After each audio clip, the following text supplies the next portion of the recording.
The wind has no name out here.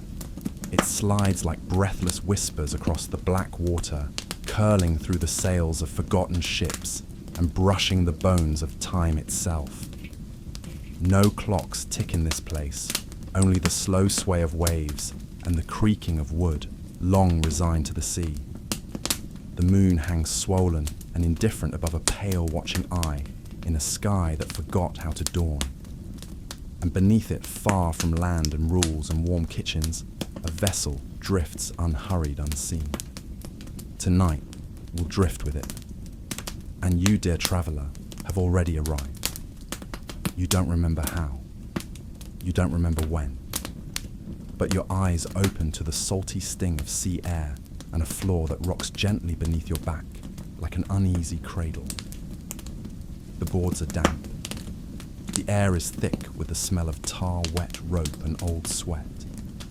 A rat scurries somewhere behind you, quick feet on hollow wood. Your wrists itch. You lift your hands bound. Not tight, but firm. Like someone wanted to make sure you stayed here wherever here is. Your mouth tastes of iron and old salt. You hear groaning not human, just the ship itself, alive in its endless ache. The flicker of a lantern casts strange shadows on the hull. Your shirt is rough linen, damp. There's sand crusted near your ankle. One boot is missing. You try to sit up. A barrel shifts behind you. A rope swings slowly overhead, heavy as sleep. And now you wonder, were you taken caught stealing a loaf of bread? Did you owe the wrong man too much money in a quiet coastal town? Were you drunk in the wrong tavern and woke up with a headache and the scent of salt water? You don't know. The reason doesn't matter anymore, because now you're here. Just another deckhand without a name. Just another warm body to hoist sails and scrub blood from planks. No one will call you captain. No one will even ask your story. You're a number, a shadow. You'll sleep on ropes and eat with your fingers, but not yet. First, you rest. If this strange little journey helps you sleep tonight or brings you even a moment of calm, consider pressing the like button or gently tapping subscribe. I make these for people like you. People wide awake at 3 a.m. for reasons that don't need explaining. Where are you tonight? Is it cold where you are? Are you under a blanket, sitting on the edge of your bed, headphones in lights off? Whether you're in a quiet apartment in Dallas, a noisy dorm room in Mumbai, or curled up in a camper just outside Yosemite, you're not alone. You're here with us now, gently rocking on an imaginary sea, letting the water pull the weight from your thoughts. If it helps turn off the lights now, maybe put on a fan or let a little breeze in. Let your shoulders soften. Let your jaw go slack. There's nothing you need to do, nothing to fix. Let's leave the world behind for a little while and begin tonight's journey aboard a ship where the rum is warm, the hammocks are torn, and if you're not the captain, well, let's just say you'll learn quickly where not to step. Wake up with salt in your hair. Hey guys, tonight we drift far from the sound of traffic and the glow of phone screens. Tonight, we're rocking gently on the open sea aboard a creaking wooden ship where the air is thick with brine, and the only alarm clock is a seagull with attitude. You've joined a pirate crew, not as captain, not as the quartermaster, not even as the guy with the fancy feathered hat. No, you're somewhere near the bottom of the ladder, swaying in a hammock that smells suspiciously like pickled herring and regret. And between you and me, you probably won't survive this. So before you get comfortable, take a moment to like the video and subscribe, but only if you genuinely enjoy what I do here. Also, let me know where you're listening from and what time it is where you are. I'd love to imagine where we're dreaming together tonight. Now dim the lights, maybe turn on a fan for that soft background hum, and let's ease into tonight's journey together. The first thing you notice is the heat. not the warm and toasty kind. This is the heavy breath on your neck, stuck in a sock drawer kind of heat. The kind that turns dreams into damp hallucinations and makes every part of your body feel like it's been boiled just long enough to lose structural integrity. You're lying in your hammock, curled like an overripe banana, your legs dangling off the edge, because the person who installed it was either much shorter than you or held a personal grudge. The fabric beneath you is coarse, scratchy, and still wet from last night's storm, or possibly someone else's sweat. You try not to think about it. Your hair is stiff with salt. It crackles when you move like wind-dried seaweed. Your skin itches in places you can't reach without risking a fall, and your back makes a sound that shouldn't exist in nature as you attempt to sit up. Above you, the hull creaks. Below you, the ship rolls. Beside you, someone is snoring, loudly, wetly, as if they're auditioning for the role of dying walrus in a low-budget ocean opera.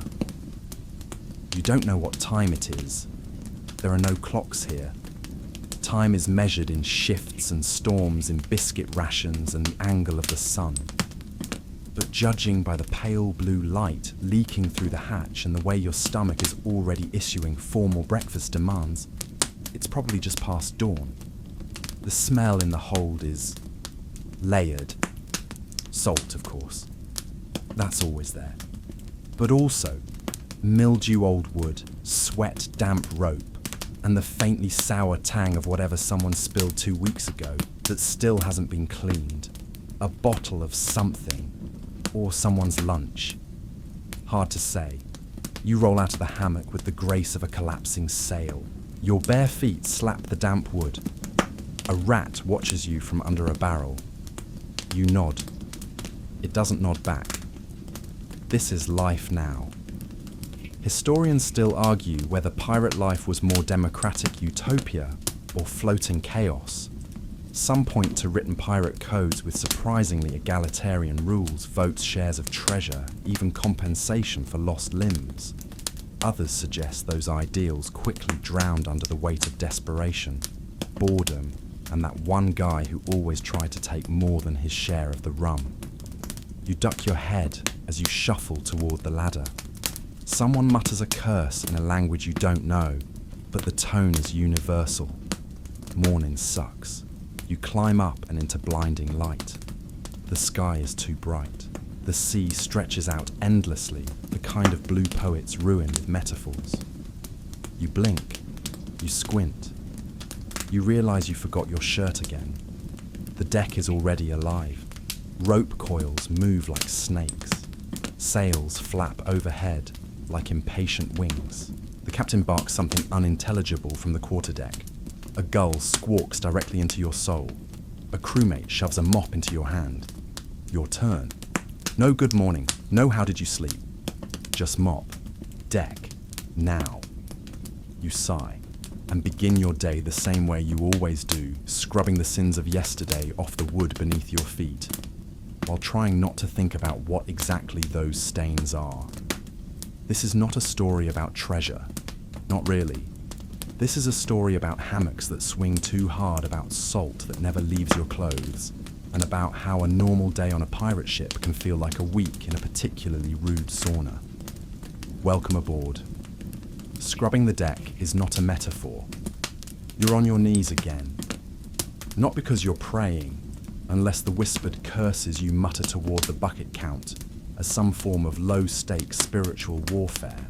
No, this is just how mornings begin here, with a mop in your hands and seawater sloshing under your knees, scrubbing planks like your dignity's at stake. Because it is. Scrubbing the deck isn't some romantic notion of pirate cleanliness or a dramatic punishment you've earned by slighting the captain's parrot. It's maintenance. Real, boring, back-breaking maintenance. The sea is salty, yes, but it's also sticky, messy, and weirdly generous with fish parts you never asked for. Every hour, the deck collects a new crust of bird droppings, fish scales, ale dribbles, boot grease, rat mischief, and something vaguely organic that you're hoping is just spoiled biscuit dough, and someone has to clean it. Spoiler, it's you. The mop is older than most of the crew. The bristles are frayed, the handle warped, and every third swipe feels like a personal insult. You dip it into a wooden bucket filled with brine because yes, you clean a salty floor with more salt. The logic escapes you, but you do it anyway. Historians still debate whether this routine was done daily, but there's growing agreement that it was often enough to matter, and neglected just often enough to be regrettable. A slick deck could mean a broken ankle or a dead crewmate. And while pirates weren't known for their OSHA compliance, they did like standing upright. You work in silence, save for the soft slosh of your bucket and the occasional grunt of someone tripping over a coil of rope. The sun is already warm, too warm. Your shirt clings to your back like an unwelcome hug, and the salt crust in your scalp has begun to itch with the precision of a mosquito orchestra. You scrub a patch of deck that appears stained beyond redemption. Someone spilled tar here. Or maybe it's just where bad moods go to ferment. You scrub harder. Across the way, a crewman with arms the size of barrels tosses a barrel of actual tar into place. He doesn't look at you, but his shadow does. A seagull lands beside you with the air of someone arriving late to a conversation they intend to dominate. It eyes your mop, then your bucket, then you. You stare back. It poops. You don't cry. You just add it to the list. Scrub, dip, repeat. This is the real rhythm of life at sea. Not cannon fire, not treasure maps. Just you, the deck, and whatever new insult the ocean delivers overnight.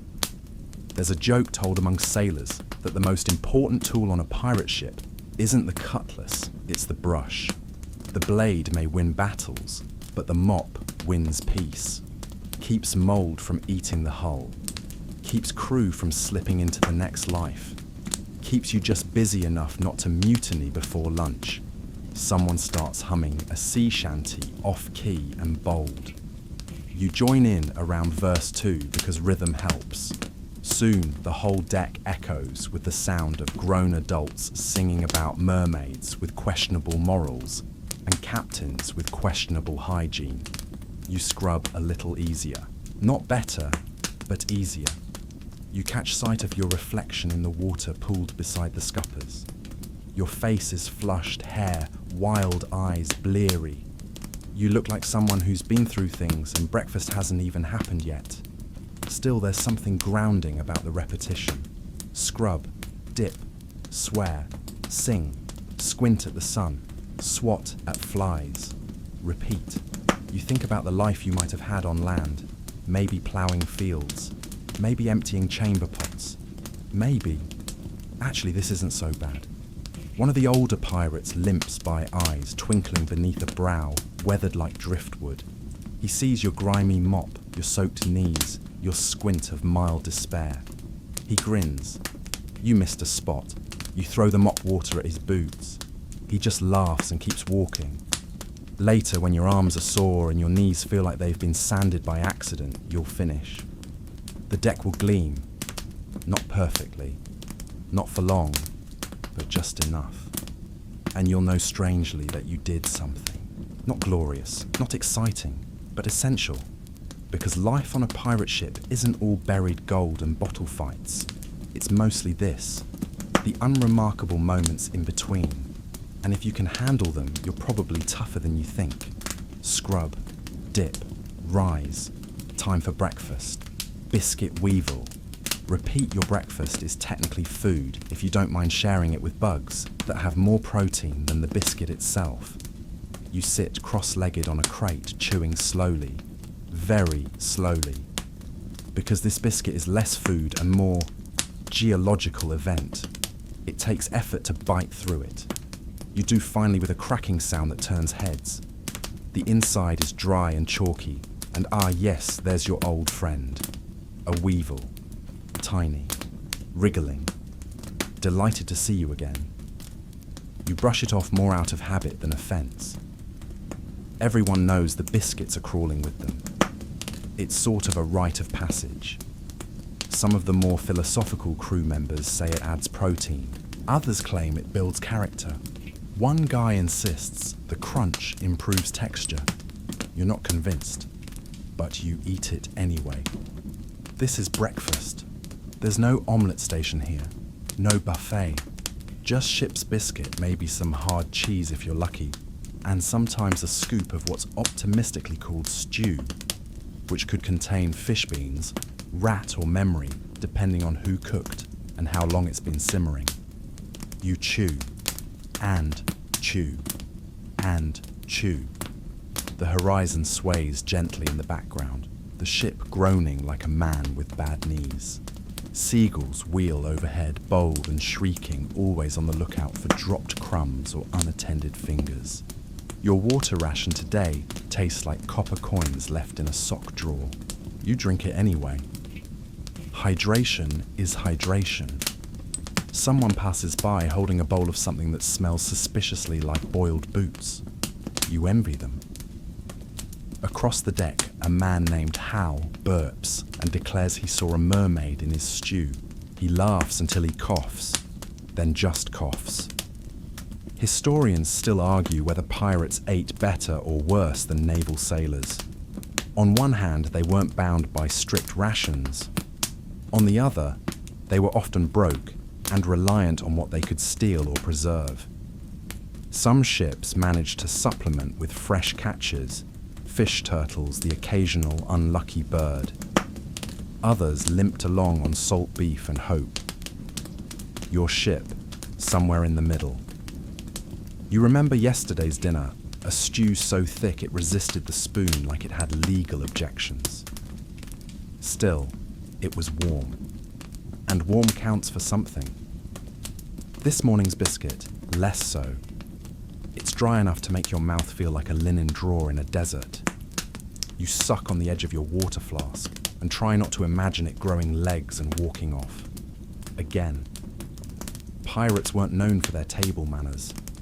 Breakfasts were eaten crouched on barrels, leaned against masts, or just standing half awake, chewing like cows with commitment issues. You try to savor it. You fail.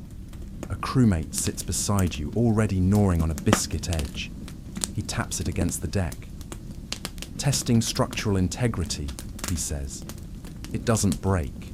That's a good one. You nod solemnly.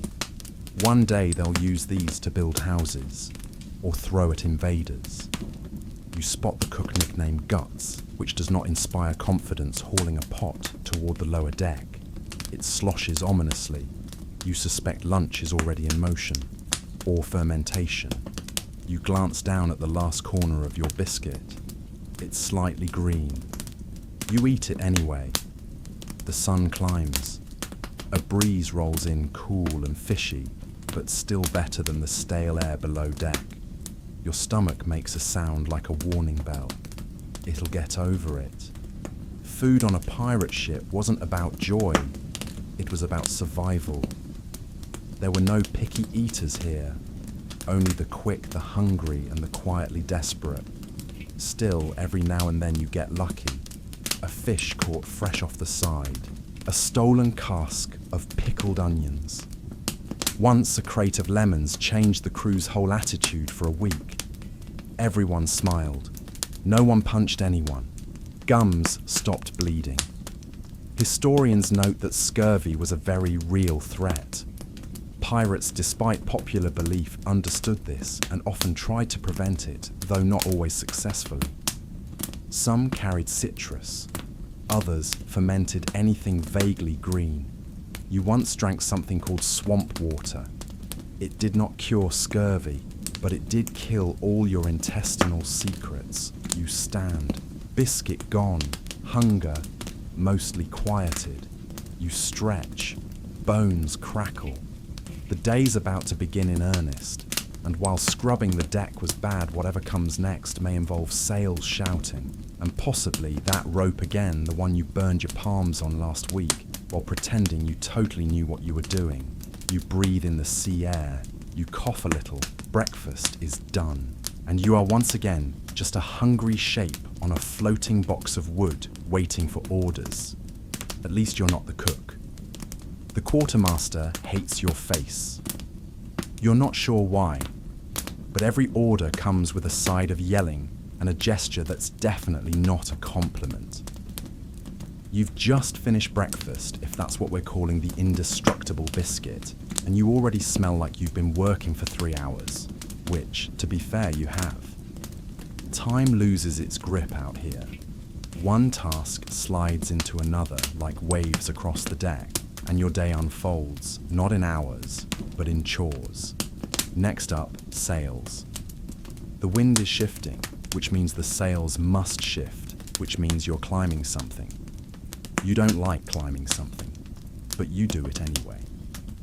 The rigging looms above you like a spider's nightmare ropes, crisscrossing flapping lines and little places to put your feet that feel like suggestions rather than guarantees. The mast sways beneath your hands, a lazy back and forth that seems playful, until you're halfway up and realize the playmate is gravity. Go on, someone below calls. It won't bite. That's a lie. You already have rope burn from last week. The rigging bites. It gnaws. It judges. You climb. Hand over hand, you rise above the deck, the world growing smaller, the horizon stretching wider. Below you, the ship is all noise and motion. Up here, it's quieter, except for the creak of the ropes, the flap of the canvas, and the slow, steady thump of your heartbeat in your ears. Your fingers find the crossbeam. You swing a leg over, trying not to look down. You try not to look up either, because there's a seagull watching you, judging you. You reach the sail. It's billowing wrong, tangled on itself like a sulking curtain. You pull, then you swear, then you pull again. Historians still argue how much the average pirate knew about actual sailing. Some were former navy, others were farmers' thieves, or just really persuasive drinkers. But once you're on board, you learn fast, because wind doesn't wait and sails don't fix themselves. You fight the canvas. It slaps you. You fight back. Eventually, like two grumpy dancers forced into rhythm, you and the sail reach an understanding. It flutters into place. The ship responds a slow shift in motion, a nod of approval. You cling there for a moment, wind in your face, salt on your lips, sweat dripping from your chin. It should feel triumphant. It mostly feels like vertigo. You descend joints, aching arms, trembling from the effort. Someone hands you a mug of water that tastes faintly of rope. You drink it anyway. Below deck, someone's singing again. Always singing. A different tune this time. Something about a lady with seaweed for hair. You hum along as you coil rope your hands, moving on instinct now. There's no break between jobs. No neat little calendar squares marked you time. Life on a pirate ship is a loop of labour, each task leading into the next, like links in a salty, sweaty chain. A plank needs mending. A rope needs splicing. A barrel needs securing before it rolls into the captain's shins again. The days blend, and so do the jobs. Still, there's a rhythm to it. Pull, tie, coil, repeat. A kind of seaborne choreography. Pirates might have been chaotic, but their ships weren't. A ship demanded order or it sank, and nobody liked sinking. One historian once described pirate ships as floating paradoxes, lawless societies built on rigid discipline. You're free, until it's time to hoist something. Then you better hoist like your rum rations depend on it. They do. You work until your back hums like a plucked string, and your hands forget what smoothness feels like. At some point, someone throws you half an orange. You eat it like a man possessed. It tastes like sunshine and vague hope. Then it's back to the ropes, back to the grind, back to the quiet knowledge that this endless web of mundane labour is what keeps you afloat. And you'd better get used to it. Because you're not the captain. You're not even close. The toilet situation deserves its own section. You meet the head, a hole, a breeze, and an overwhelming sense of exposure to both nature and judgment. The shouting begins just before noon. Not battle cries, not mutiny, just the usual, "Where's the goat?" And that's your cue. You freeze mid-task hands, still wrapped around a coil of rope, one foot hooked lazily against a barrel, and let your gaze sweep across the deck. There's no goat in sight, which is exactly the problem. See, the ship has a goat. Or rather, the goat has the ship. Her name is Judith, and she is by all accounts the most respected and feared member of the crew who doesn't wear boots. She arrived with a previous raid meant to be food, and then wasn't. Then was again. Then bit someone important. Now she's just here, existing, watching, judging. Somehow she always escapes. You sigh, abandon your rope, and join the impromptu goat hunting party already underway. Pirates are scanning behind barrels, lifting tarps, checking under hammocks.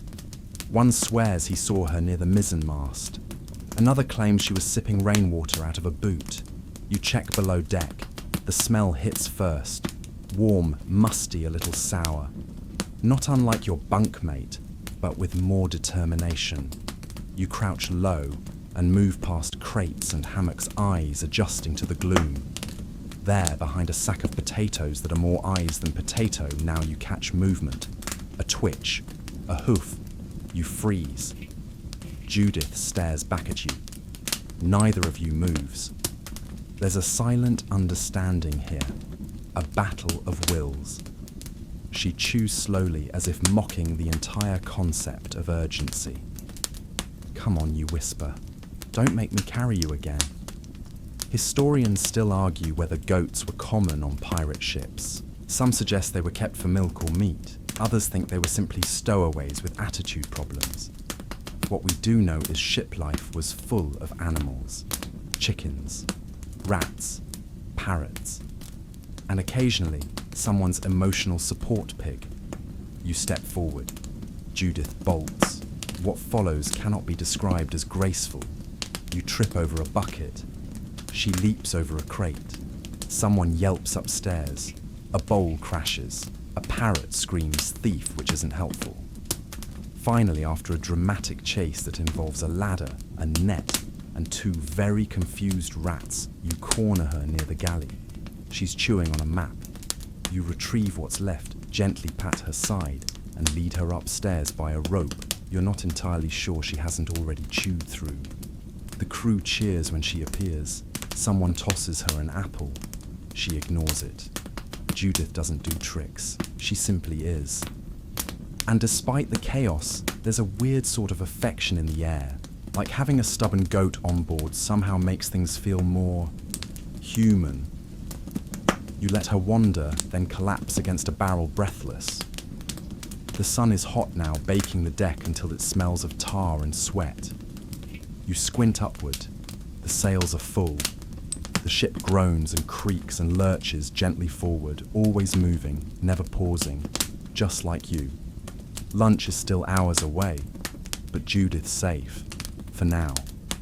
Sail duty. Arm day, every day. Hauling sail lines sounds romantic until your palms bleed and the sun forgets to clock out. Lunch is a rumor, a whispered legend. You've heard it might be salted fish today, or maybe yesterday's stew repurposed with new lies and fewer bones. Either way, it's not here yet. And before you can even daydream about slightly warm broth, there's more work. Always more work. Now it's sail duty again. The wind has changed. Again. It does that. And when it does, the sails don't politely adjust themselves. They bellow and snap and flap like furious ghosts. And it's your job, yes, yours again, to fix them. You grab the nearest rope fingers, already aching from the memory of the last time you did this. The rope's wet. Everything's wet. Even the things that shouldn't be. You tug anyway. You brace. You pull. You heave with your whole body like a very determined laundry line. It doesn't budge. The quartermaster calls down something about less noodle arms, more effort. You pretend not to hear. A crewmate joins you. You don't exchange names, just nods. That's enough. Together, you pull again, timing it with the sway of the ship. The sail catches, inflates, slaps, then finally settles into shape, billowing with satisfaction like a proud parent. Your shoulders ache. Your back whines. Your palms are raw. Historians agree pirate ships were physically brutal environments. The sails alone could weigh hundreds of pounds, especially when soaked with rain. Handling them wasn't just about strength, it was timing, teamwork, and luck. Lose your grip at the wrong moment, and you could find yourself swinging from the rigging or flung into the sea. You haven't gone overboard yet. Yet. You coil the rope again and glance at your hands. Calluses forming over calluses. A fresh rope burn across the heel of your thumb. You flex your fingers. They crackle like old floorboards. Someone nearby groans and flops to the deck, claiming their arms have staged a rebellion. You laugh, weakly. Then you haul another rope. Pirate fitness, you realize, isn't glamorous. There's no gym, no protein shakes, no form checks. Just survival. You work, you sweat. You hope your shoulder doesn't pop out again. Once you watched a man tear his pants mid-haul and finish the job anyway. Dignity is optional here. The sun is higher now, bleeding heat across the deck. The sails ripple above like vast, lazy lungs. Everything smells of salt rope and a faint hint of foot. You rest for a moment, leaning against the main mast. Wind whistles past your ears. Somewhere below deck, Judith the goat lets out a bored bleat. There's a stillness just for a moment. Then brace the foresail, of course. Back to work. Someone stole your rum. Again. You're pretty sure it was the one-eyed guy with the pet rat, but confronting him seems like a poor choice. You're below deck, now lungs grateful for the shade, even if the air is thick and musty like soup someone forgot to stop cooking. The ceiling is low, so you stoop, walking like a question mark. Your job barrel rotation. Exciting, right?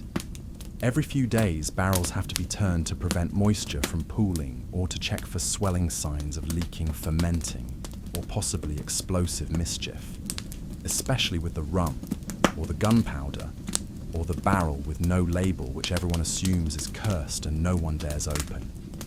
You kneel beside one brace your back and push. It grumbles. Your knees do too. It rolls an inch, maybe two. You adjust your stance, plant your feet, then heave again. The barrel finally rolls, revealing a bottom crusted with something sticky. Could be pitch, could be syrup, could be melted rat. You don't ask, just move on. The cargo hold is a dim maze of crates, coils of rope, and swinging lanterns. Light flickers off wood and sweat-slick faces. Around you, other crew members mutter and grunt, all engaged in similarly glamorous tasks, checking rat traps, realigning cannonballs, repositioning buckets. You pass a man sleeping atop a crate of onions, his hat over his eyes and one boot off. He stirs as you walk by, sniffs, then mutters something about dancing octopuses. You don't disturb him. He's earned it. Historians still argue whether pirates were more hygienic than the average 18th century civilian. Some evidence suggests pirate ships were cleaner than merchant vessels they had to be. Disease spread fast in close quarters. Other sources claim pirates rarely bathed, brushed, or changed their socks. The truth is probably both. Cleanish in places, a disaster in others. You dodge a low beam, almost lose your balance, then catch yourself on a barrel labelled biscuits. You shudder. The weevil bred again. Your teeth ache in anticipation. You sit for a moment, just a moment, back resting against the wood. The floor is vibrating gently beneath you, the constant hum of motion. The ship never stops moving. Neither do you. Somewhere behind you, Judith bleats. Again. Of course she's here. The cargo hold is cool and dark and stocked with things she is definitely not supposed to eat. You sigh, stand, continue rotating. This is what life on a pirate ship looks like. Not treasure, not sword fights, not declarations of vengeance at sunset. It's you, rolling barrels in the dark, trying not to fall asleep, standing up. You finish the row. Your shirt is soaked. Your back feels like a twisted sail. You wipe your forehead and leave a streak of something unidentifiable. Probably biscuit dust, possibly goat. And above you the creaking continues. The sea never stops. Neither do you. Pirate hygiene is a group project. Bathing is rare, and you learn fast that smelling only mildly offensive is a social victory. Back on deck, the sun has shifted, slanting golden through torn clouds. It's that magical hour when shadows stretch long and everything glows like it's been dipped in honey, except you, because you are sweat-slicked, rope-burned, and smell faintly of goat. The captain's nowhere in sight, which is perfect, because this is the one time in the day when things briefly slow down. You lean against the railing elbows, resting on sun-warmed wood, and look out. Water. Just endless water. Blue-grey with streaks of silver. Small waves lapping as if the sea's trying to whisper secrets it forgot halfway through. Somewhere far off, a gull squawks, then instantly regrets it and flies in the opposite direction. You get it, gull. You really do. You breathe in. Salty, damp air fills your chest. There's no land in sight. No sails on the horizon. Just you and the endless pulsing breath of the ocean. Someone plays a tune on a pipe behind you. It's off-key, wandering, hesitant. But somehow, perfect. Melancholy, wrapped in salt. It's in these rare moments between goat chases and biscuit horror that you remember this is freedom. Sort of. No landlords, no lords even. No one demanding grain you don't have or punishing you for fishing in the wrong pond. Just the ocean, and the pirates, and the slight chance of falling overboard and being left behind. But let's not dwell. Historians still debate whether pirates were truly democratic or just better at pretending. Captains were often elected, and shares of loot were more equal than in navy ranks. But power still clung to certain voices, and luck played its part. Still, for many, this floating mess of splinters and songs was better than anything they'd left behind. You tilt your head, let the wind play with your hair. It tangles instantly. You make peace with that. Someone offers you dried fruit. You accept without question. It's chewy and vaguely orange. It might not be fruit at all, but it's sweet and doesn't bite you back. That's enough. Your crewmate nods at the sea and says, "Looks moody." You nod back as if the ocean's temperament is a thing to be discussed, like gossip at a village well. The clouds shift again. The golden glow fades, traded for something cooler, quieter. Shadows settle. A gull lands on the rail next to you. It eyes you. You eye it. It poops, then leaves. The moment is over. Back to reality. You straighten, adjust your belt, and prepare yourself for whatever comes next. More rope. Another goat crisis. Some poor fool falling into a barrel. Doesn't matter. You're here. You're part of this strange, drifting world. And for now, the sea holds you close. Music, dice, and mild existentialism. Entertainment consists of off-key sea shanties cheating at dice and wondering if mermaids judge your life choices. Dinner arrives with all the fanfare of a dying accordion. You hear the clatter before you see it. Wooden bowls, mismatched spoons, a thud of something landing with unfortunate density in the pot. The cook, a man with a beard like tangled rope, and a voice like boiled gravel, yells out the word gruel like it's a threat. You line up. Everyone lines up, because no matter how bad it is, it's all there is. You clutch your bowl with two hands the way you might cradle something sacred or suspicious. The ladle hits the pot with a squelch. Steam rises. It smells like damp toast and regret. You take it anyway. You always do. The gruel is thick. Not porridge thick, wall paste thick. It jiggles slightly when you set it down like it's contemplating escape. You poke it with your spoon. It pushes back. You take a bite. It's warm. It's salty. It's possibly alive. And yet you eat. Historians agree that pirate meals were not glamorous. Most ships carried dried beans, hardtack, salted meat, and whatever vegetables could survive the humidity for a few weeks. Fresh food was rare. Spices were gold. A bit of lemon could earn you a marriage proposal. And if you were lucky, dinner didn't bite back. A crewmate across from you claims to have found a weevil in his stew. He names it Maurice. You keep eating. Dinner on a pirate ship is less about cuisine and more about camaraderie. Jokes pass between chews. Someone tells a story about a haunted compass.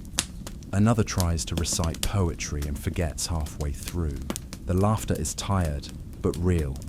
You laugh too, half from humour, half from calories, finally hitting your bloodstream. The air grows heavier as the sun fades. A few lanterns swing overhead, casting soft halos of light that make everyone look a little more ghostly than usual. You finish your bowl and wipe it out with a hunk of hard biscuit, scraping the last bits like treasure. Then you rinse it with seawater. Not ideal, but neither are you. After dinner, a few pirates pull out dice. Others mend clothes. One man tries to compose a sea shanty about Judith the goat. It's not great, but it rhymes, mostly. You sit back your stomach full in the way a wooden box is full of rocks, heavy but not happy. You lean against a barrel and close your eyes for a moment, letting the sounds of the ship lull you into something soft and half asleep. Footsteps thump past. A rat scurries nearby. The dice clatter again. Someone begins to hum. You drift. Just for a moment, because soon it will be time for the night watch. And there's no such thing as sleeping through your shift. Not unless you want to wake up wet tied to a post or inexplicably missing an eyebrow. That time we didn't find treasure. You dig, you sweat, you curse, and all you get is a rusty spoon and a crab with attitude. Night has fully settled, and with it comes the rotation of watch. You are, of course, on it, because the universe in all its salty wisdom has decided that your eyelids aren't allowed to meet yet. Not tonight. You stand at your post near the bow, wrapped in your thin cloak, the chill creeping through like curious fingers. The sea is darker now, almost black, but still restless. The moon offers a few slivers of light enough to catch the glint of waves and the occasional swoop of something winged and silent. You shift your weight from one foot to the other, and wait, and yawn, and wait. Night watch is both everything and nothing. You are a lookout, a guardian of the dark, a half-asleep sentinel scanning the empty sea for shapes that shouldn't be there. Other ships, sudden rocks, suspicious fog mermaids with a grudge. You squint into the nothingness and try to keep your mind from wandering too far. Beside you, another pirate hums low and tuneless. A comfort sound, maybe. Or maybe they're just trying to stay awake like you. You glance up at the rigging rope's slack sails heavy with dew. The stars above are the only things truly alert tonight, blinking down like quiet gods. Historians still argue whether pirates followed specific star charts or just winged it. Some had trained navigators who used sextants and compasses. Others relied on luck ocean swells and following the coastline while trying not to die. You personally can name 3 stars. That one the bright one, and probably not a star. The wind shifts. You sniff. Something smells. Sweet. You turn. It's Judith. Of course. She's eaten someone's fruit stash and now stands next to a barrel, chewing like a sage lost in thought. You consider saying something, then decide against it. Because what would you even say? Please stop being an enigma. The boat creaks under your feet. Wood flexes. Nails groan. This ship, held together by tar and curses, rocks steadily forward. You adjust your stance, arms folded now. Breath ghosting in the cold air. Night watch is long, quiet, boring mostly, but there's something beautiful in it. Something weirdly sacred. The hush, the closeness of the sea. The sense that out here, away from land and rules and clocks, you're a different creature entirely. Half shadow, half salt, with a job no one sees and no one praises. You doze for a second, maybe two, before a crewmate nudges you. You jolt back awake, nod like you were definitely not asleep. Then resume your noble post of standing upright and pretending to see things. You last 2 more hours. Then your shift ends, and your bones, rebellious and grateful, carry you below deck, where if you're lucky, no one is snoring. Too loudly. The sky is pretty. That's free. Despite everything, sometimes you look up and feel small in a good way, like maybe the stars forgot to be cruel. You collapse onto your hammock like a sack of bruised potatoes. It creaks beneath you, sways gently, then settles into the familiar cradle of exhaustion. The fabric is coarse, but after a day of ropes, sails, gruel and goat drama, it may as well be a throne carved from clouds. You exhale. A long one. Above you, a crewman snores like a dying walrus. To your left, someone mutters in their sleep.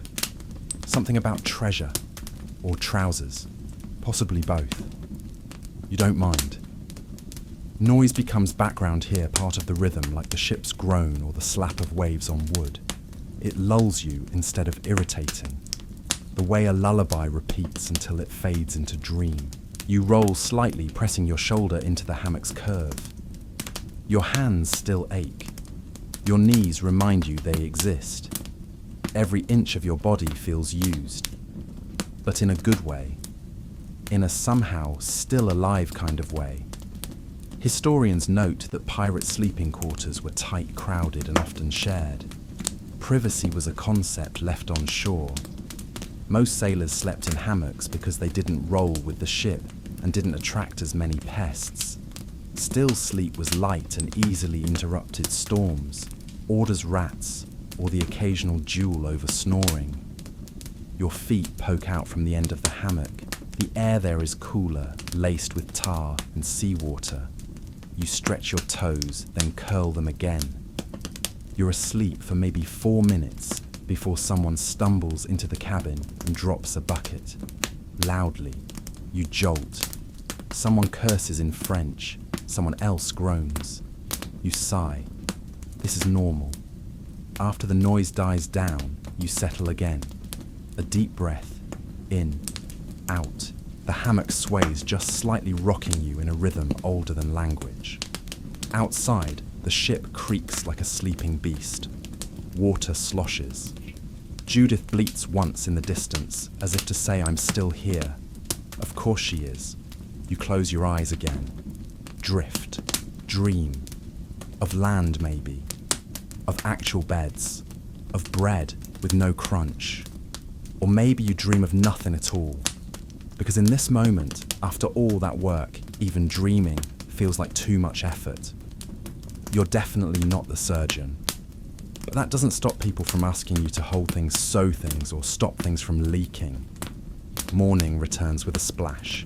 Literally. You wake mid-swing, your hammock jerking, just as a cold splash of seawater hits your face. It takes a second to realize it's not rain. It's Wilson. He's cleaning. With gusto. And no regard for personal boundaries. You groan. He shrugs. Better than rats, he says, sloshing another bucket of salt water across the floorboards. You sit up dripping and offended, Everything is damp. Your tunic, your blanket, your dreams. You wring out your hair, which now smells faintly of brine and injustice. Welcome to another glorious day aboard the ship. Breakfast is served, if you can call it that. A hunk of ship biscuit, you tap it on the table to check it won't break a tooth, a sliver of what might be cheese, and a mug of something hot brown and barely distinguishable from bilge water. But it's warm, and yours. You eat while standing. Sitting would mean sharing a crate with the guy who talks to his spoon. Again, the ship lurches. You sway with it. Today you've been assigned to sail maintenance, which means climbing, which means ropes. You sigh and head up. Historians agree the rigging was no joke. A pirate ship's sails were its lifeblood, and keeping them functioning was a full-time task. Ropes frayed, pulleys jammed, birds nested in unfortunate places. Crew members climbed with knives in their teeth and curses on their lips. You ascend slowly the rope ladder, swaying with the rhythm of the waves. Below the deck grows smaller. Your hands burn with each knot you grip. Your arms complain. So do your thighs. But up you go. The crow's nest greets you with a breeze and a view that's almost poetic. The sea unfolds in every direction, flat and endless, stitched with foam. You rest for a breath. Let the wind cool your face. Then back to work. You inspect the sail. There's a tear flapping like a lazy flag. You pull out a needle the size of a dagger and begin the careful, maddening task of stitching canvas. 1 loop, 2, a splinter, 3. The sun climbs behind you, heating your shoulders. A gull lands nearby, eyes you, waits, poops, leaves. You are not surprised. Far below, someone shouts about Judith eating something unidentifiable. Also not surprising. You finish your mending tie off the end and descend like a hero returning from a very specific kind of war. On deck, you're greeted with a nod, a grunt, and half a peeled apple. You accept all 3 graciously. Because here, that counts as praise. Everyone has a tattoo. Regret even you. Especially you. No one talks about it, but everyone judges in silence. Afternoon slides in slow and humid, like a lazy cat settling onto your chest when you're already overheated. The sun hangs above like it's been nailed there on purpose, hot smug, and entirely unwilling to move. The deck has warmed into a frying pan. You can feel the heat rising through the soles of your boots. Somewhere, a bucket of tar begins to bubble like it's trying to cook itself. You do what everyone else does this time of day. You slow down. Not stop. There's no such thing on a pirate ship unless you're unconscious, or very convincingly pretending to be. But the pace softens. Sweeping becomes half-hearted. Sail checks are more like sail glances. And even Judith has tucked herself under some shade, chewing on rope like a pacifier. You find a bit of shadow near the mainmast and sink down beside it. Your shirt sticks to your back. Your brain feels like overcooked porridge, so you sit and breathe and swat away flies like a dignified noble of the high seas.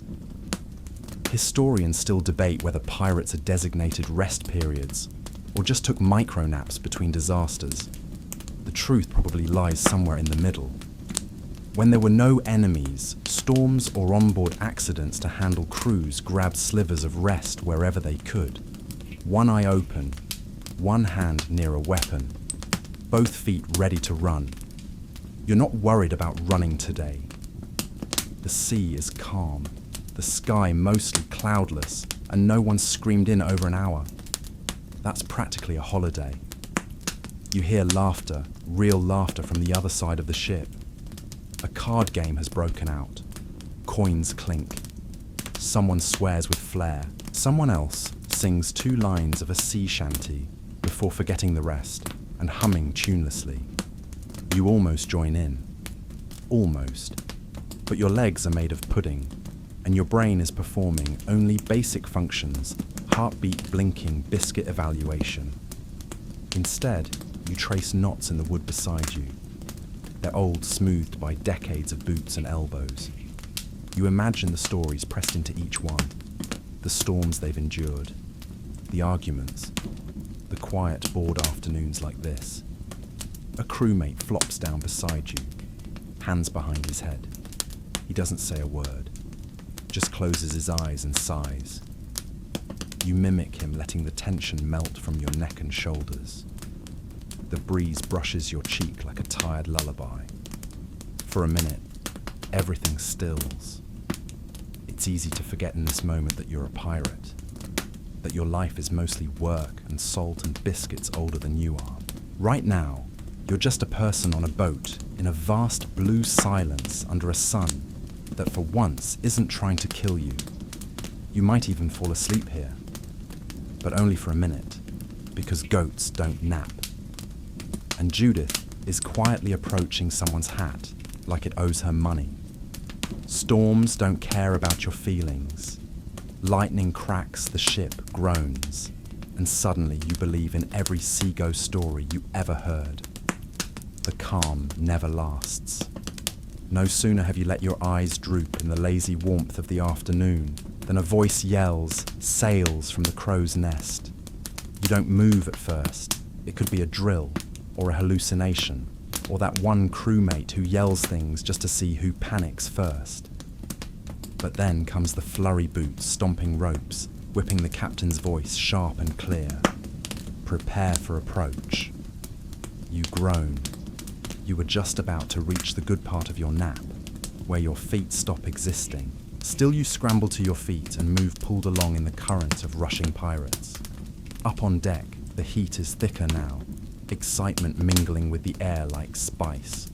Off in the distance, yes, sails. Small low. Merchant ship maybe. You squint through the shimmer. Historians agree pirates often targeted merchant ships because they were slower, softer, and less likely to put up a serious fight. Easier cargo, fewer injuries. The pirate version of picking the donut with the softest center. Of course, that doesn't make it easy. Your role today, ramming prep, which involves brace yourself lifting barrels. Not glamorous, not legendary, but essential. The barrels act as ballast or sometimes barricades depending on how close you get. You hoist roll and wedge with the rest of the crew. Sweat stings your eyes. The deck shifts underfoot. Someone sings out again, different tone now. Closer. You glance up. Yes. The other ship is drifting into view and fast. Tension creeps in.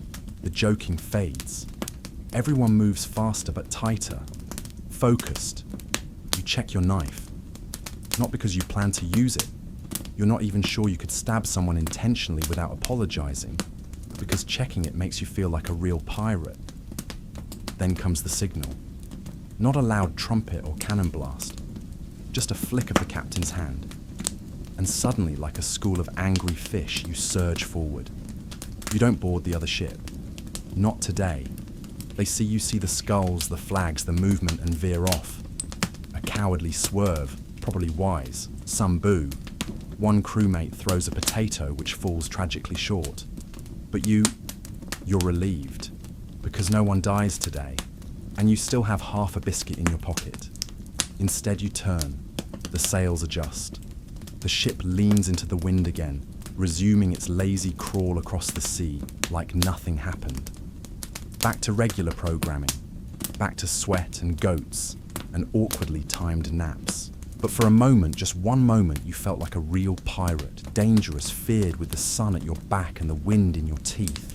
Even if your job was barrels, parrots, cats, and emotional support.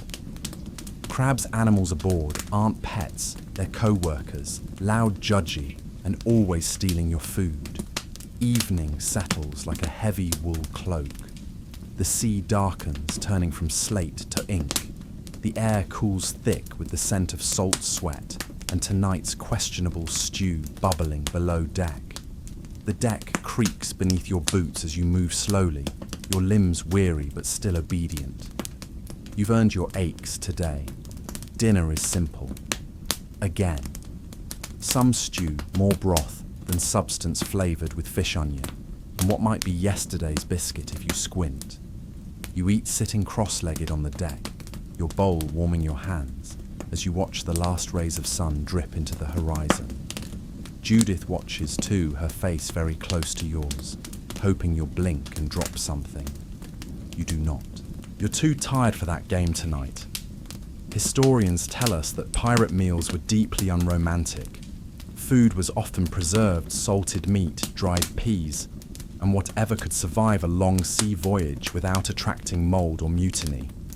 Fresh ingredients were rare and prized. When meat was gone, rats were considered. Boiled leather in extreme cases. Pirates may have had wild reputations, but their stomachs told a far more humble tale. You scrape your bowl clean and rise with a soft grunt. Another crewmate takes your spot, slurping loudly. The sky overhead is now dotted with stars, bright and careless. You pause, tilt your head. Think how long has it been since you saw land? You try to count, lose track, shrug. It doesn't matter. Time stretches out at sea. One day blurs into the next, like brush strokes on a damp canvas. You measure life in chores sales and how many biscuits remain before someone panics. If pirates feared anything, it wasn't storm or sword, it was hunger. Tonight you're assigned to cleaning weapons. Again, a task that involves sitting cross-legged in the lamplight and scrubbing rust from blades that haven't been properly cared for since the last raid. Most of them look mean. A few look decorative. One is just a sharpened spoon tied to a stick. You polish quietly, the rhythmic scrape oddly soothing. The sounds of the ship at night wrap around you, footsteps on wood. Low murmurs, the hush of waves against the hull. A crewmate settles beside you, oiling a pistol and humming the same off-key tune they always hum. You nod to each other. This is as close to peace as pirates get. There's comfort in this repetition. Clean oil, sharpen. Clean oil, sharpen. Sometimes someone adds a name to their blade, scratched in with a nail or the tip of a knife. You've thought of doing it. You even picked a name, Mildred. Something about it felt right. Underwhelming. Unapologetically unimpressive. But also dependable. You smile to yourself. Oh, too. Mildred. Queen of butter knives. You stack the finished weapons neatly and stretch your legs. The stars above are clearer now, the sky velvet and kind. You find your usual spot near the rail and lean forward, resting your elbows, watching the endless roll of sea. There's no moon tonight, just that deep, ancient dark. Historians still argue whether pirates believed in omens. Some say yes, sailors were notoriously superstitious, spotting bad luck in everything from spilled salt to left-footed boarding. Others claim pirates were more pragmatic. If something went wrong, it was blamed on the weather. Or a crewmate named Barry. You don't believe in omens. Not really. But still, you knock wood once, just in case. You stay at the rail longer than usual, thinking. About your feet, your family, your strange and crusty community of goat-loving lunatics. You wonder what people back home would think if they saw you now, bruised, sunburnt picking biscuit out of your teeth with a knife you've nicknamed Mildred. Probably they'd faint, or laugh, or both.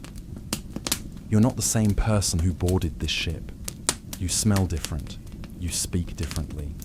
You carry yourself like someone who's learned the rhythm of the waves and doesn't need solid ground to feel steady. And weirdly, that feels like something to be proud of. You're not famous. You're not rich. You're not the captain. But you're still here. And in pirate math, that counts as winning. Shore leave, mud ale and terrible choices. Your one day off involves bad beer, worse decisions, and possibly getting kicked by a goat.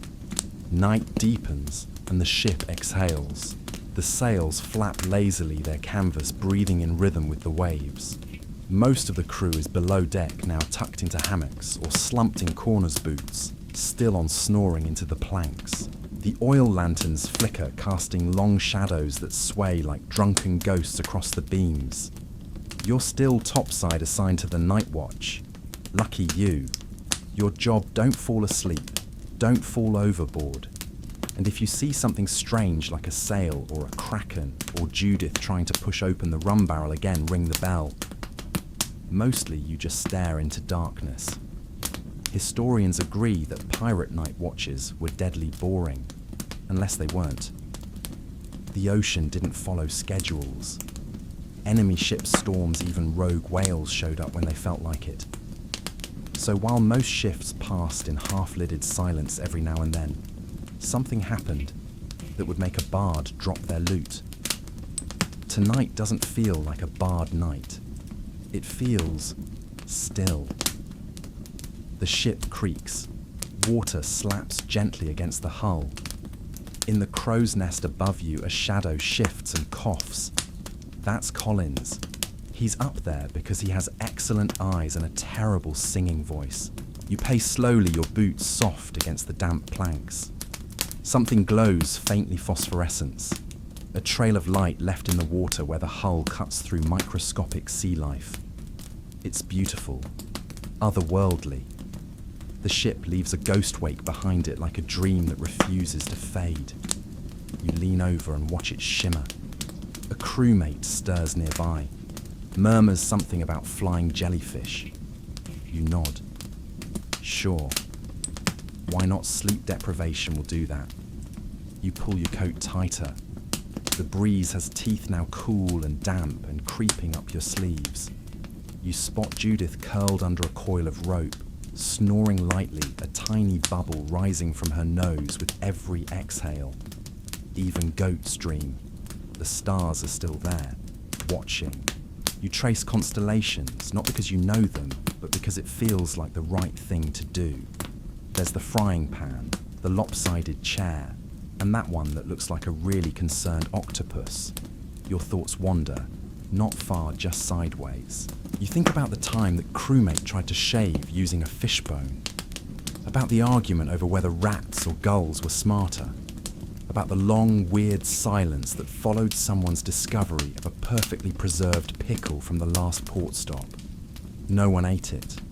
No one dared. You chuckle softly. This is your life now, a mix of tedium tangles and the occasional terrifying cannonball. Historians still argue whether pirate crews were closer than family, or simply tolerated each other out of necessity. Truth is, it's both. You can't survive this long on a boat without learning how to yell at someone and still pass them the soap an hour later. You settle onto a crate, wrap yourself in your cloak, and rest your chin in your hands, eyes open, just. Every so often you blink slowly and whisper, still awake, out loud, to no one, just to prove it. The bell remains untouched, the sky remains huge, and you remain mostly alert. You'll trade shifts in an hour. Until then, it's you, the stars, and Mildred hasn't blinked once. Mutiny, not just for the drama queens. Sometimes you wonder if taking over the ship is worth it. Then remember you'd have to do the captain's paperwork. The bell rings soft and low. Your watch is over. You stretch your arms above your head, joints cracking like old wood in the cold, and descend the steps with the weary pride of someone who didn't fall asleep and didn't let the goat get into anything explosive. Victory. Below deck, the air is thick, damp with breath salt and the faint smell of socks that gave up years ago. The lanterns burn low here, flickering orange across rows of hammocks. You duck under low beams, tiptoe past snorers, and find your own swinging nest, a canvas sling that has probably seen more storms than you have.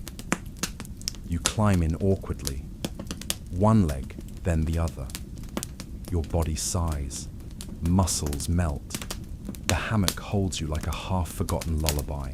It sways gently in rhythm with the ship, with the waves with your heartbeat.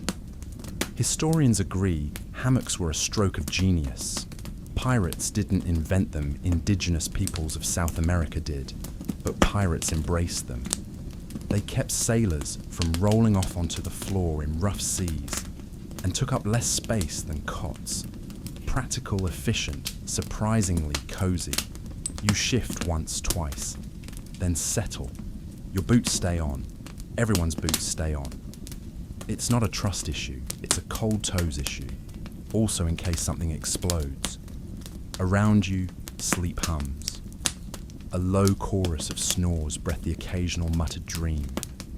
One crewmate insists they once heard a man recite an entire fish recipe in his sleep. Start with a clean, sharp blade. You stare up at the wooden ceiling above just inches from your face. There's a message scratched into it, crudely carved with a nail or a very committed spoon. Never trust a man who smiles at storms. Sage. You blink slowly. Let your arms go slack. Your fingers tingle with leftover rope burn. Your ribs ache in that way they do when you've laughed too hard earlier. Someone had tried to sing a love ballad to the biscuit barrel again. It didn't go well. Still. Moments like that make the long days bearable. You think about the next port. Fresh fruit. A real bed. A place where the soup isn't named whatever we found, but you don't want to rush it. There's something strange about this floating world. It's rough shore, loud, cramped, occasionally a bit bloody, but it's honest. Everything squeaks and smells and demands more of you than you think you have, but it's real. Historians still debate what drove people to choose this life. Some say desperation, others say wanderlust. A few argue it was the allure of democracy. Pirate ships often voted on leadership shared plunder and made group decisions more fairly than most governments of the time. You think maybe it's simpler. Some people just wanted to belong somewhere, even if that somewhere had weevils, even if it smelled like goat and regret, even if it meant swinging from canvas with your boots on your knife tucked under your arm and your dreams tasting faintly of salt. Your breath evens out. Your eyes grow heavy. Your mind drifts not into dreams yet, but into that in-between space where thoughts blur and the creak of wood becomes music. You hear the water slap gently against the hull.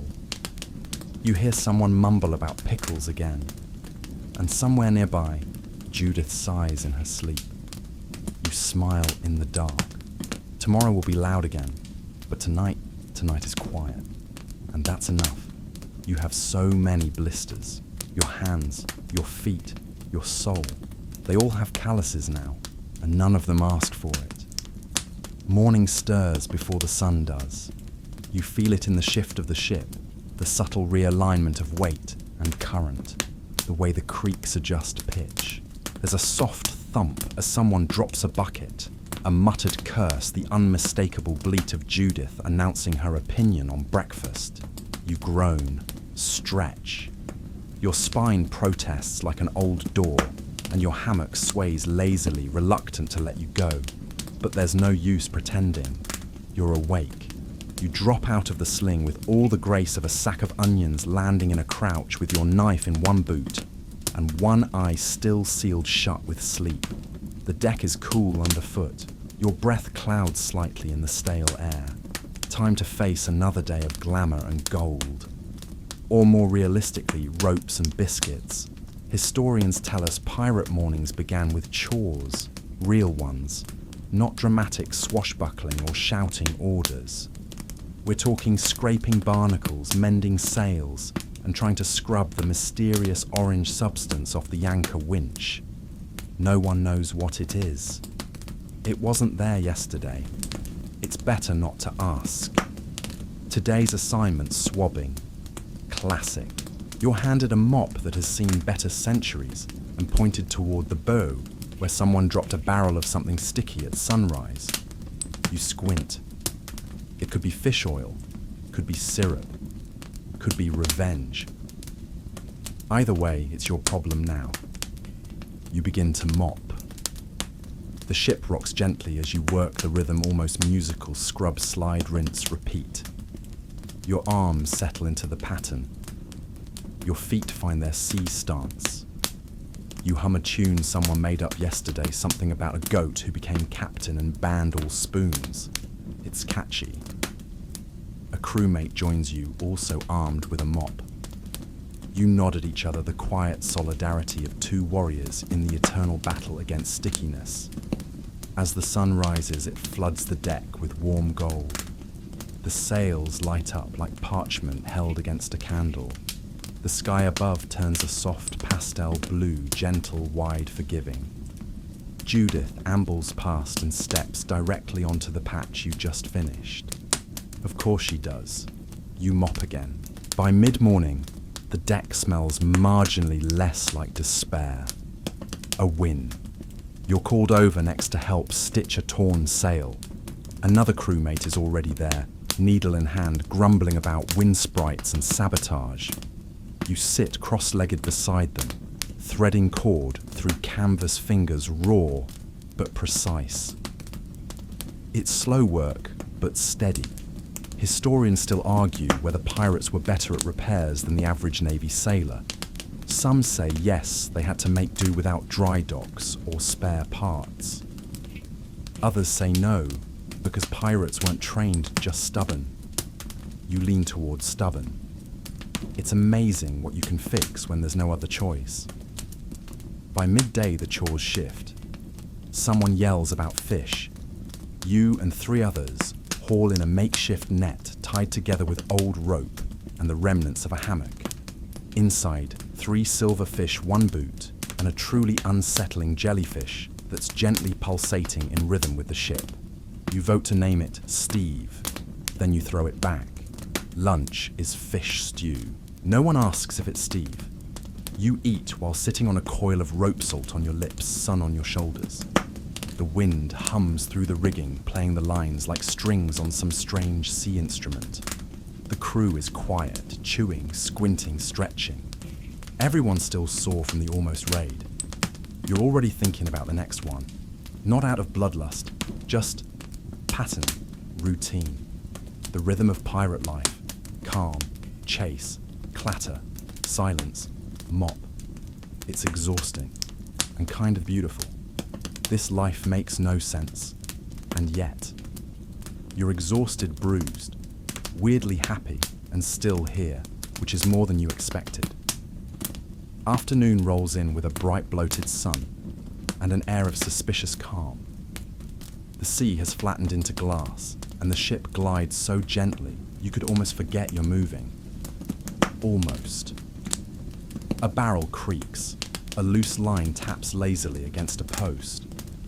Someone coughs below deck, the sound sharp in the stillness. You're assigned lookout duty, not in the crow's nest mercifully, but mid-deck pacing, with your eyes on the horizon.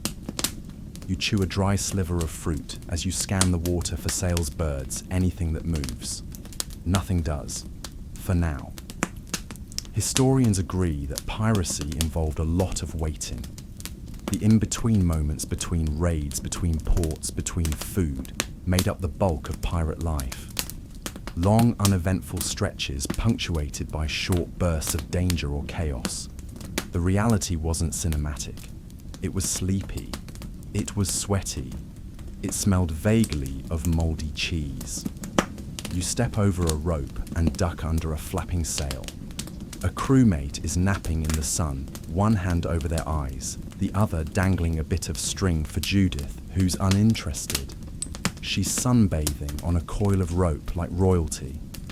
You sit nearby and sigh. Someone hums an old tune. Someone else picks their teeth with a nail.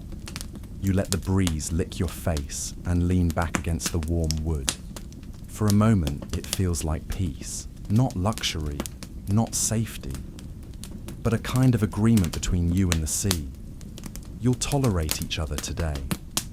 A gull lands on the rail eyes you and squawks loudly, breaking the spell. You throw it a piece of your fruit. It looks offended and flies off. Even the birds here are dramatic. You're pulled from your thoughts by the captain's voice. He's gathering the crew for a vote. It's rare but not unheard of. Pirates often operated by a rough democracy, especially when it came to big decisions, changing course, choosing targets, electing officers. One vote, one voice, even yours. This time the question is simple. Follow that distant plume of smoke on the horizon or steer away. The captain stands barefoot, hands on hips, squinting into the distance. He doesn't command. He asks. You cast your vote with a shrug. Smoke usually means fire. Fire usually means trouble. Trouble usually means gold. The vote is nearly split, but curiosity wins. You steer toward the smoke. The rest of the day is spent preparing just in case it's something. Loading pistols, sharpening blades, counting what little gunpowder remains. You clean Mildred again. She's starting to feel like a real weapon now. Historians still argue about the moral codes of pirate crews. Were they ruthless criminals or accidental rebels? Some ships had strict codes of conduct. Others operated on vibes and rum. Your crew's code is scrawled on a bit of sailcloth and includes clauses like no waking others with harmonica and goat gets first pick of sleeping spot. You nod, reasonable. By dusk, the smoke has vanished. Just a trick of the wind, perhaps. You put everything away again. No raid, no fire. Just you and the rest of the tired crew, slightly more sunburned than this morning, slightly more suspicious of mirages. Still. The motion of preparing gave the day a pulse. It broke the quiet. And on this ship that's sometimes enough. You sleep to the creak of wood and wind. At the end of it all, you sway gently in your hammock, listening to the sea breathe under the hull. Evening comes softly, like a hush drifting down from the sails. The sun dips low, a smouldering ember on the edge of the world. The sky blushes pink, then melts into violet. The sea mirrors it all quiet, still a pool of sleeping fire. You stand at the rail, watching the horizon dissolve. Dinner is whatever was left from lunch, reheated in a blackened pot over a low flame. It smells of onion salt and possibility. You eat with your fingers as always, perched next to a crewmate who's carving a spoon from driftwood. He's been doing it for 3 weeks. It still looks like a fish. You finish quickly, rinse your bowl in a barrel of seawater and stash it with the others. It clinks softly against tin and bone. Judith snores under a tarp. The rest of the crew lounges stretched along benches or hunched in sleepy groups, speaking in murmurs or not at all. There's no ceremony to bedtime on a pirate ship. You claim your hammock again, same spot, same height, same smell, and settle in with a sigh. Your boots hang over the edge. Your hands ache pleasantly. Your mind is beginning to slow. Historians say pirate ships didn't really sleep. Not all at once. There was always someone on watch, always a creak, a groan, a gust. Sleep came in pieces, in pockets, like treasure if you're poetic, like crumbs if you're honest. You've gotten good at it. Letting the sway of the ship rock your thoughts loose, letting the ocean noise blur the edges of your day. Tonight there's no raid, no storm, no mutiny. Just the steady, lulling rhythm of water on wood and the comforting weight of nothing urgent. A crewmate snores in rhythm with the waves. You count it like sheep. Another begins to hum, not a shanty, but something softer, wordless. A lullaby for pirates. You recognize it. No one knows where it came from. It's been sung on 3 ships now by 5 different people. Always at night. Always after the second bowl of stew. Judith sighs in her sleep, kicking once. You smile. You made it through another day. Not glorious, not easy, but real. Tomorrow will bring more rope, more sweat, more sunburns and scrapes and complaints about biscuits. And you'll meet it like you always do. Not because you're fearless, but because you've adapted. Pirates weren't legends, they were survivors. You're not the captain. You don't wear a hat with feathers or have a map to a cursed island. You're just a person, a face in the crew, hands that tie knots, eyes that scan the sea, a heart that despite everything beats slower now here in the quiet. Historians still debate what made people stay aboard these ships. Was it freedom? Was it exile? Was it simply nowhere else to go? Maybe it doesn't matter. You're here. And tonight that's enough. The ship creaks, the sea sighs, and you finally begin to drift. Let everything fall away now. The wind, gentle and sure, rocks the ship with the care of an old friend. It cradles your hammock like a lullaby. The ropes sway above you, casting soft shadows like sleepy vines. Lanterns dim, flickering once, twice, then sinking into the dark. The world has gone quiet. The sea still whispering murmurs, the same lull it's told for centuries. It speaks to the wood, to the sails, to your bones. You no longer need to listen. You simply feel it. A rhythm, a breath. Your muscles unwind. Your thoughts soften. There's no need to remember what the day held, only that it passed, and you were carried through. Nothing is chasing you now. No orders barked. No plunder counted. No boots stomping down the deck. Just stillness. Just warmth. You curl into the sling of your hammock, every limb loose, your chest rising slow and even. Maybe your fingers still smell faintly of salt and rope. Maybe your shoulders still bear the memory of the sun. But the weight of it all is drifting away. There's no need to worry about where the ship is going. Not tonight. You're at sea, but also home. In the hush of the hull, in the sigh of the waves, in the soft breath of Judith sleeping nearby. Breathe deep and let go. Tomorrow will come, but it can wait. Sleep, sailor, sleep.